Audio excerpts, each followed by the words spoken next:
Grandpa. I still got it. We thought we could play. Colbert's got a new Late Show with Jim Gaffigan tonight on CBS. Part of the design of the new era is to check and assess and adapt all the time. A new Survivor, Wednesday on CBS. World's on fire again. We're so back. SEAL Team, starting Thursday, November 2nd on CBS. Are you ready for it? That snow is headed our way very soon, and I'll show you when we could have some flakes mixing with raindrops. Live from downtown Marquette, it's your 19 News.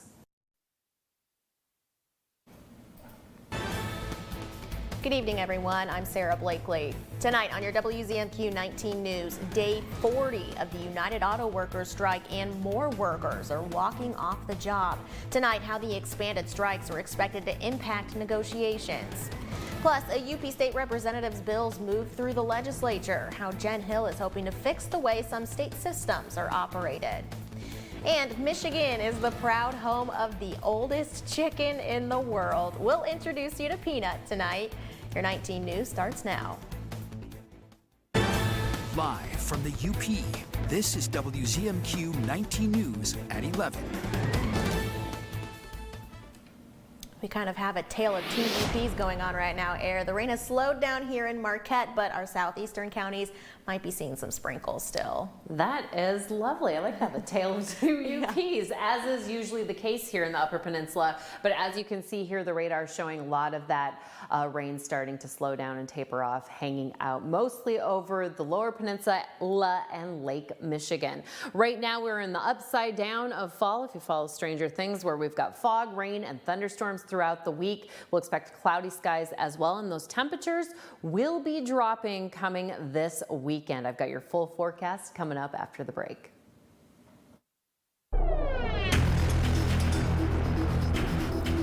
The United Auto Workers turns up the heat on day 40 of its historic stand-up strike, calling on 5,000 workers at General Motors Arlington assembly plant in Texas to hit the picket lines. The move happened just a day after the union targeted one of Stellantis' big money makers, the Sterling Heights assembly plant. Andres Gutierrez talked with an expert on how these moves will play a role at the bargaining table. Within 2 weeks, the UAW has hit the most profitable plants at each of the big three. Insiders tell me this creates the maximum amount of disruption without bringing those automakers to their knees. But will it bring more concessions to the table? Put that in your morning coffee, Mary Bear. This morning's walkout at GM's largest plant in Arlington, Texas, came hours after the automaker announced they made a profit of just over $3 billion in their most recent quarter, even with the ongoing strike, which executives say is costing them about $200 million a week. What we've got to do is make sure that number one, we sign a contract that we know we can compete in the global marketplace, because we want to make sure that these are good jobs and they're good jobs for the next people as well that are going to taking over. We're protecting the brand, the company, the franchise in the future. The union was planning to strike the plant that makes the Chevy Tahoe and Cadillac Escalade almost 3 weeks ago, but GM avoided it by agreeing to put EV battery plant workers under the union's master agreement. However, with no significant progress since then, the union made GM its target today. I think the UAW is feeling some internal pressure to get this over with, and what it wants to do is to get the companies to be more forthcoming. GM says it's offered the union a record contract, including a 23% pay hike, along with cost of living adjustments. In a statement, they wrote in part, "We're disappointed by the escalation of this unnecessary and irresponsible strike. It is harming our team members who are sacrificing their livelihoods and having negative ripple effects on our dealers, suppliers, and the communities that rely on us." What do you think would be his next move? What cards do you think he has in play here? Well, his degrees of freedom are running thin. His options are narrowing as he has struck more plants. So his next set of options might be to ramp up with another plant or two, or to go on a company-wide basis. But he's reaching that tipping point in which the members are going to say, we've got to apply maximum pressure to see if they can be more forthcoming, and that may force ultimately a company-wide strike at one or more of them. That said, Ford will report its earnings after the markets close on Thursday. We'll see if the union calls for another strike expansion then. In Lansing, bills introduced by UP State Representative Jen Hill from the 109th District are moving through the legislature. She says these bills are structural fixes to help state systems run better. Our Michigan Capitol correspondent Sophia Murphy spoke with the representative about how these bills could affect the UP. UP Representative Jen Hill is hoping to make some changes to policy that would secure funding for outdoor recreation and ease the financial burden of the assessment process on counties. It's going to make it a much more streamlined process, and people will get qualified people for the particular job that needs to be done. The first bill would introduce a structural change to the way assessors are handled by counties. Hill says the bill wouldn't force any changes, but it would allow counties to choose to opt for a designated assessor appointed by the state rather than paying a retainer to keep someone on call. This bill is one of the ones that have been languishing and that folks have been trying to get it to actually get done, and we actually got it over the line today. Hill says that under current laws, 2 UP counties are out of compliance and at risk of being fined. She says this bill would create an easier system to help those counties and others in similar situations. The bill was passed in the House 85-24 and will now be sent to the Senate for review. Meanwhile, in the Senate, the Transportation and Infrastructure Committee voted 9-2, passing the second bill and returning it to the full Senate. Hill says this bill will address the removal of the sunset on legislation that regulates license fees for off-road vehicles. When the program was initially set up, people weren't sure how much money would be needed, and people weren't aware of the incredible growth of ATVs and ORVs. The bills would remove the required renewal of legislation that appropriates funding from the annual ORV license fees for specific use by the state. There's money in the funding that went directly to our Iron Ore Heritage Trail up in the Highlands area. That money allowed that trail to get fixed this year. Hill says she worked with the Michigan Snowmobile and ORV Association to create the bill and secure the funding that maintains the growing ORV industry. This bill is now on its way back to the full Senate for a vote, and if passed, will be moved up to the governor for a signature. From Michigan's capital, Sophia Murphy, WZMQ 19 News. Representative Hill says both bills are simple policy changes, and she hopes to see them signed by Governor Whitmer before the end of this year. A business support agency is providing new details about the market economy in the Upper Peninsula. Invest UP published the first labor market study done in Upper Michigan with the help of Michigan Works and the MEDC. The market study gives local business owners, educational programs, and other corporations a better analysis of their local economy on a county-by-county basis. The study provides insight into market needs, customer base, and a general overview of developing each industry in the region. The things that we saw here is there's definitely a challenge and a need for continuing training for most Upper Peninsula counties. If we can manage some additional resources into that sector, there's real opportunity for growth around entrepreneurship and innovation. Invest UP says the study also provides a lot of insight for entrepreneurs just starting out and still finding a niche to fill. It's been 3 weeks since the U.S. House ousted Kevin McCarthy as Speaker of the House. The lower chamber cannot act on anything until a new Speaker is elected. But infighting in the Republican Party has claimed yet another Republican Speaker nominee. Skylar Henry has the details from Capitol Hill. Minnesota Congressman Tom Emmer won the most votes from Republicans to become House Speaker nominee Tuesday morning. And by Tuesday afternoon, his candidacy was dead. In Indiana, I think there were maybe 28 or so that stated they're going to choose someone else other than Tom Emmer. Emmer's candidacy was scuttled after former President Donald Trump posted on social media slamming Emmer as a rhino, or Republican in name only. I think we need a Speaker of the House that reflects the views of Republican voters, and Republican voters largely support President Trump. Emmer called Trump over the weekend, but it wasn't enough. Emmer's vote to certify the 2020 presidential election results put him at odds with the MAGA Republicans. Trump's opposition to Emmer was enough to keep him from becoming Speaker. But others say they opposed Emmer because he voted for federal recognition of same-sex marriage. I can't go along with putting one of the most moderate members of the entire Republican conference in the Speaker's chair. That betrays the conservative values that I came here to fight for. Louisiana Congressman Mike Johnson was the runner-up in voting Tuesday morning. He is supported by the conservative faction, but was not able to win over more moderate members. Republicans were expected to meet again tonight to start the process all over again with picking a new nominee. Back here in the UP, with Halloween just a week away, pumpkin season is quickly coming to an end. But for many farmers, it actually got off to a slow start. Zawada Farms in Bark River hand plants its pumpkins in late May, but due to a dry June, crops didn't grow for a few weeks. However, the Zawada family says showers in late July and August brought the harvest to life just in time for fall. We harvest the pumpkins as we cut them from the vine.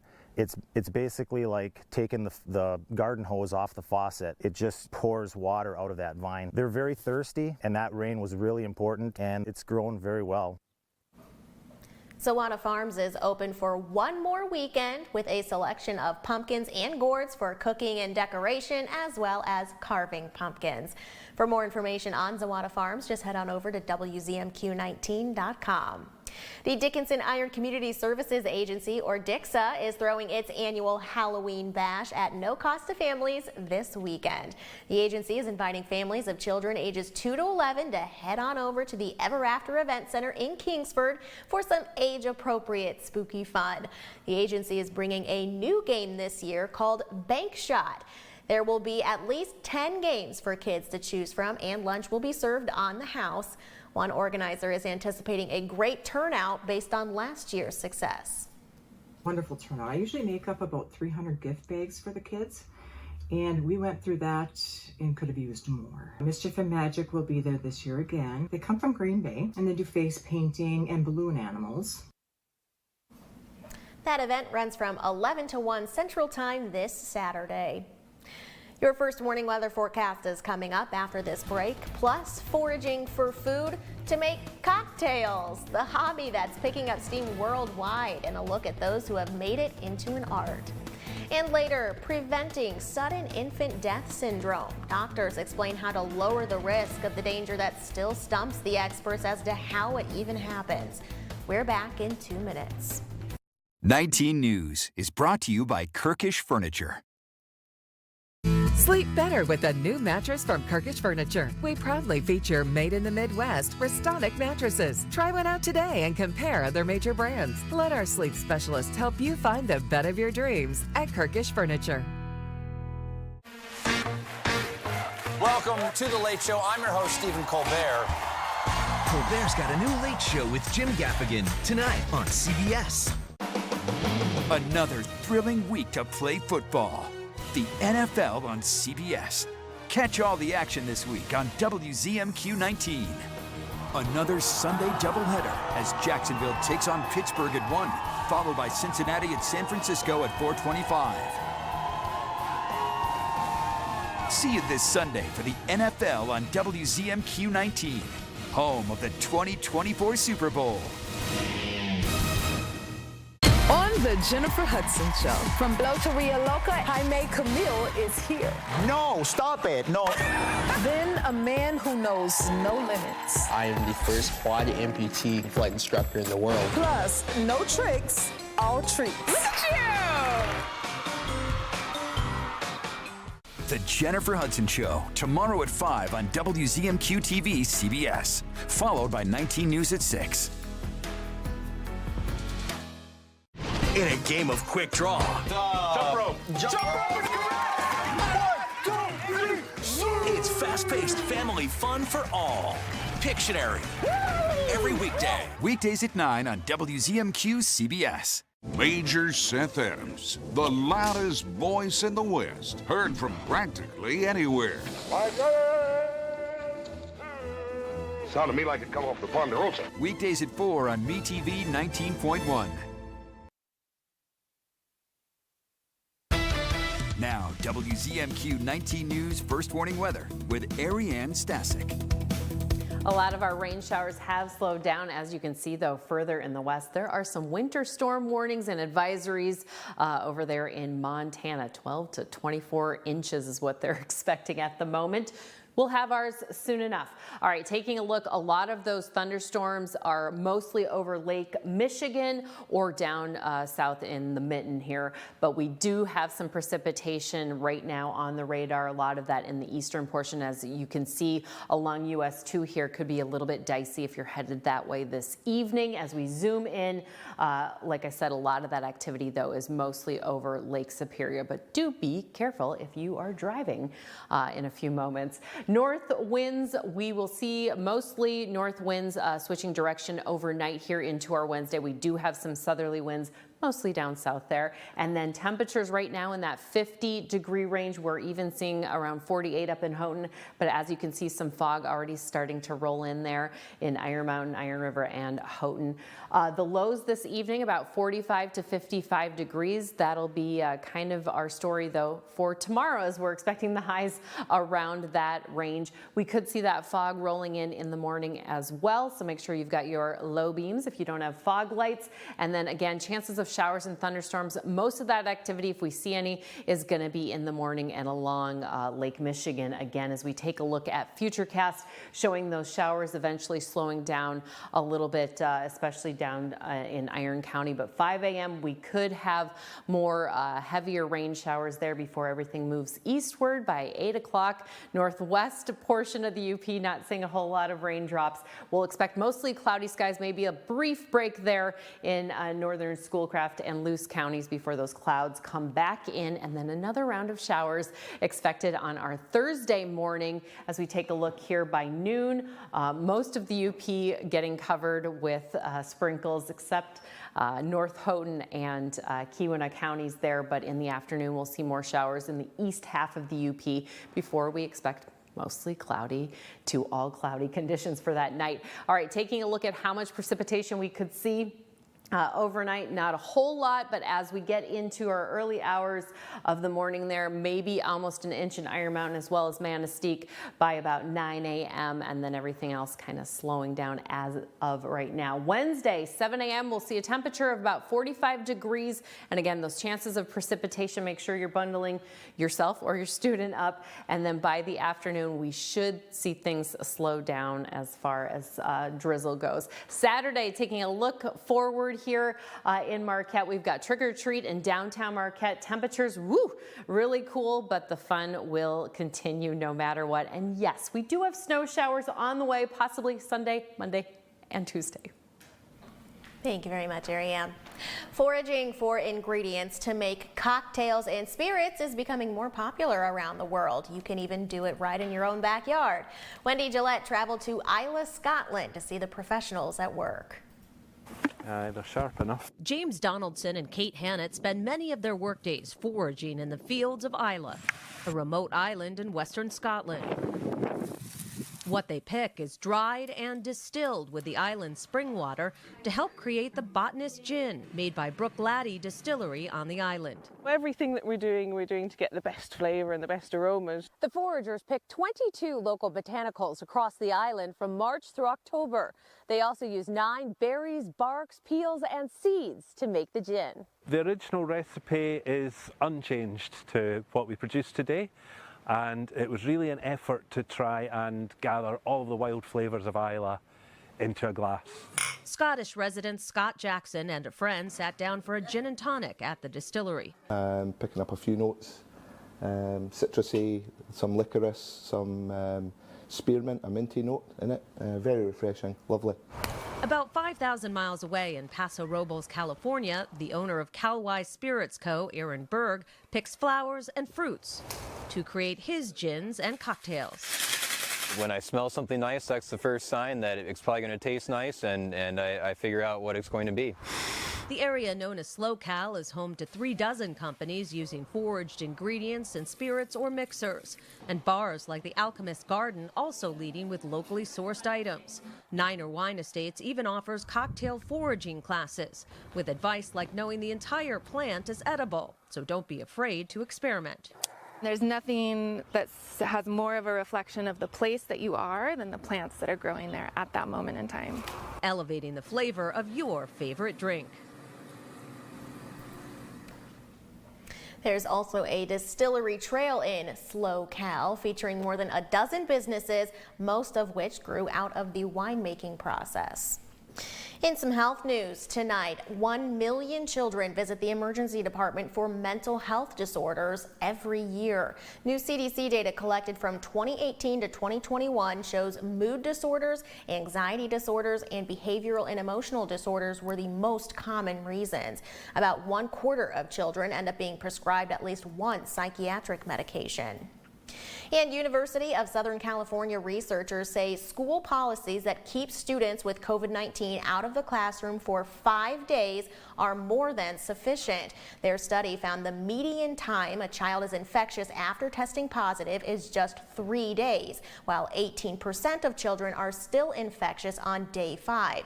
They also found no difference between how long vaccinated and unvaccinated children remain infectious. October is Sudden Infant Death Syndrome Awareness Month, better known as SIDS. Medical experts define the term as the sudden, unexplained death of a baby younger than 1 year old. But there are steps that you can take to lower the risk of SIDS. Stephanie Stahl is in Pennsylvania, where one program is giving new parents the best tips. You don't want them to move and roll on their face. It's a class for parents about keeping babies safe while they sleep, preventing SIDS, sudden infant death syndrome. You don't want the baby's head at the top of the crib. The baby should always be in the middle. This is the Infant Safe Sleep program from the Philadelphia Health Department that's trying to reduce the city's high infant mortality rates. I think if the more moms be educated, I think the rates will go down. Keisha Copeland is here with her 2-month-old daughter, Serenity. I learned that babies should always sleep alone on a bed in a crib. SIDS is often associated with improper bedding in a crib or babies sleeping on their stomachs. If their face is down, it's not safe. They go into a deep sleep and they sleep themselves to death. So that's why we say never on their belly. Research shows 93% of SIDS deaths are preventable. The main thing is education. Annette Frazier is a program manager for the health department teaching the Safe Infant Sleep program. The simple message, ABC, the baby sleeps A alone, B on the back, and C in the crib. So that means infants should never sleep in a bed or with a parent, which is dangerous. It's important for her to be safe today so she can live a happy, long life. Keisha is appreciative for the class that helps new parents and keeps babies like Serenity healthy. The CDC says there are more than 3,400 sudden, unexpected infant deaths in the United States every year, and about a third of those are classified as SIDS.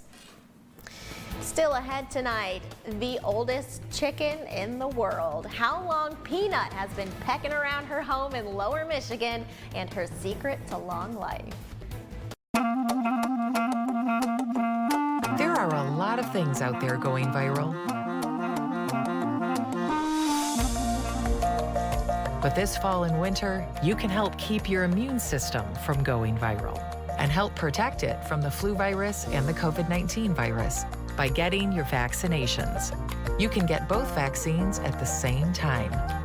The world has enough going viral these days. Talk to your healthcare provider. All-wheel drive season is coming. Changes, weather, road conditions.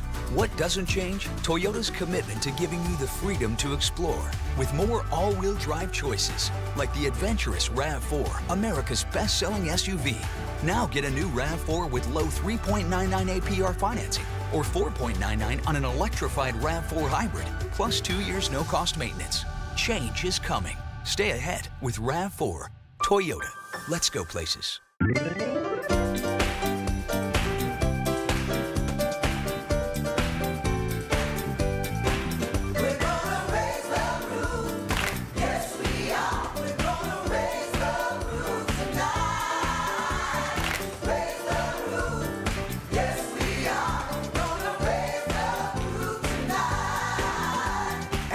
loves the Great Lakes. They make you feel like dancing. A great place to celebrate is at Marquette's Maritime Museum, but your help is needed. The museum's roof needs to be replaced to preserve history for future generations. So kick up your heels and help by donating today. Simply go to WZMQ19.com and hit the Raise the Roof link. A public service message from the New Attitudes Dance Studios, the Marquette Maritime Museum, and WZMQ 19.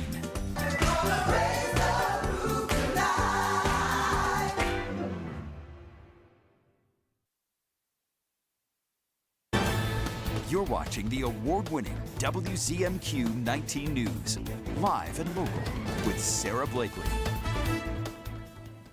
Michigan is the proud home of a lot of notable figures, but one you may not have heard of really has something to cluck about.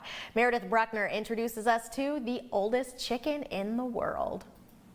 Chelsea, Michigan is home to several famous things: the Jiffy Mix Factory, actor Jeff Daniels, and the oldest living chicken on Earth. This is Peanut. At 21 years old, Peanut is the oldest living chicken in the world, and she has a Guinness World Record to prove it. Her owner, Marcy Parker Darwin, says the way Peanut entered the world is just as remarkable as her long life. After her siblings hatched, her egg remained in the nest, cold to the touch. Darwin said she let the egg be for a couple of days, but then decided to toss it in the pond behind her house. I was just about to throw her egg in the water, and I heard it cheep. And you were calling for help, weren't you, Peanut? Peanut lived in the house before moving outside with their other birds for 15 years. Darwin and her husband have more than 100 birds at the property, some of them rescues. We have peacocks, chickens, ducks, guineas, and yeah, it's a lot. The average lifespan of a chicken is 5 to 10 years. Despite her old age, Peanut is in good shape and enjoys socializing and being outdoors. She comes over here, her little boyfriend Benny will run over to greet her. Benny! Darwin says she didn't give Peanut's age much thought until a friend pointed it out. I never paid attention to how old she was. I mean, she'd just been around forever.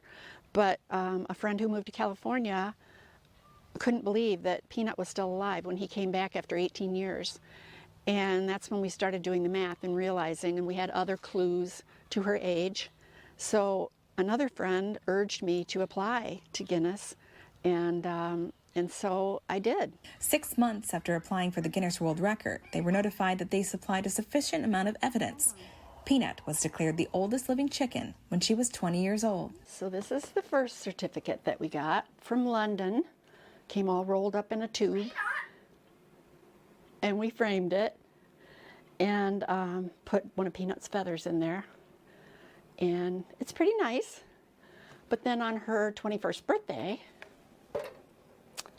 Senator Sue Shink came to the house and delivered this tribute to Peanut,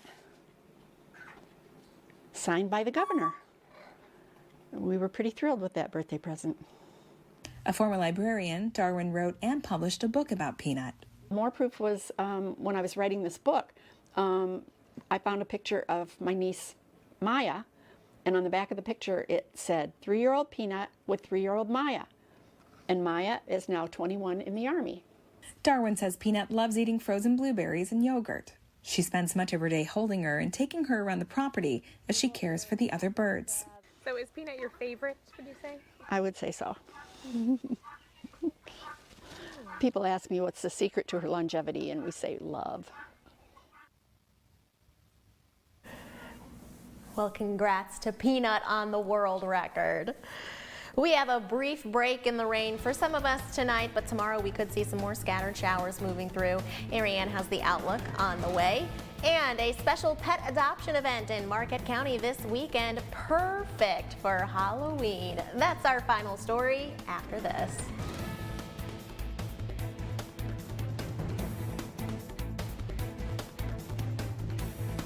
Need to get from point A to point B quickly, efficiently, safely? The Marquette County Transit Authority is your ticket to ride. Friendly drivers operate clean, blue and white buses throughout Marquette County 365 days a year. Seniors 60 plus ride free every Wednesday.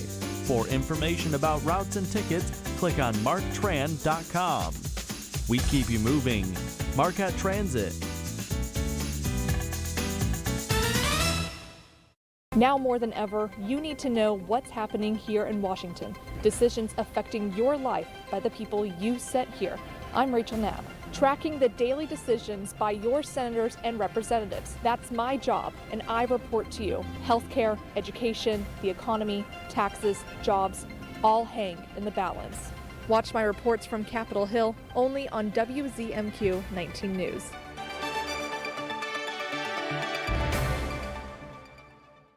"10 million people call Michigan home. The state capital since 1847 is in Lansing, and decisions made in this building affect you and the Upper Peninsula. I'm WZMQ 19 Sophia Murphy, uncovering what's really happening here every day, tracking issues about your health and the environment, taxes and roads, schools, and safety. Reports direct from the Capitol, only on your WZMQ 19 News. Sophia Murphy, reporting live from Lansing, exclusively on 19 News. PTSD isn't something that is just going to go away on its own. Treatment works. It helps. There's no shame in treatment. Just do it. Your world will be so different afterwards. It's a warrior sickness. It's not a coward sickness. Never too late. I guarantee you it'll help you. It will change your life. It turned my life around. You can find peace. I never thought I could feel this good. Walk through those doors, take the step. Go get help. It's the best and bravest thing you could ever do. Treatment works.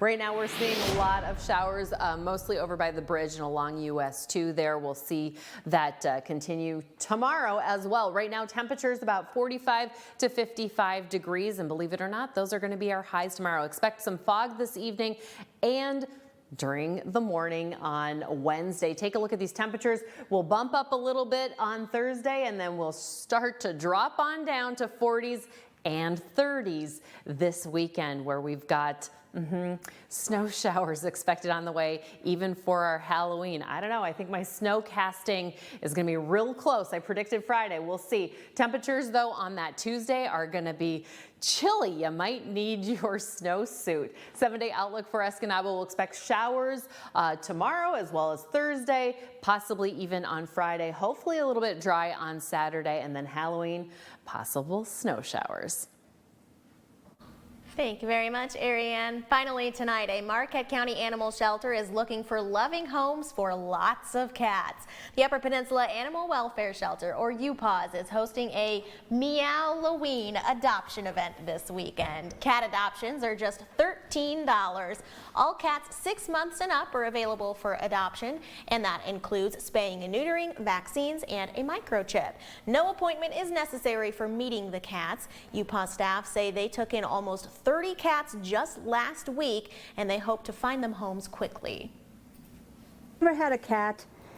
Give it a try. You know, I'm going to tell you, 20 years ago, I thought, I'm not having a cat. No way. Man, I can't even imagine living without my cats. Winter's coming. People start to hibernate. Think about getting yourself a furry friend. The Meow-Loween adoption event is this Friday and Saturday from 11 a.m. to 4 p.m. Anne really knows how to sell it. Right? I'm like, you know what, I might need a cat. You want a cat? If it could drain my husky of energy. Since the 15th century, Antwerp, Belgium has been the city for diamonds. Erickson Jewelers is going overseas to this diamond capital soon to handpick directly from a sparkling selection unlike any in the world. Tell us what you're looking for, and we'll use our connections to personally find it in Antwerp's famous diamond district. This is a special opportunity that allows us to negotiate the best options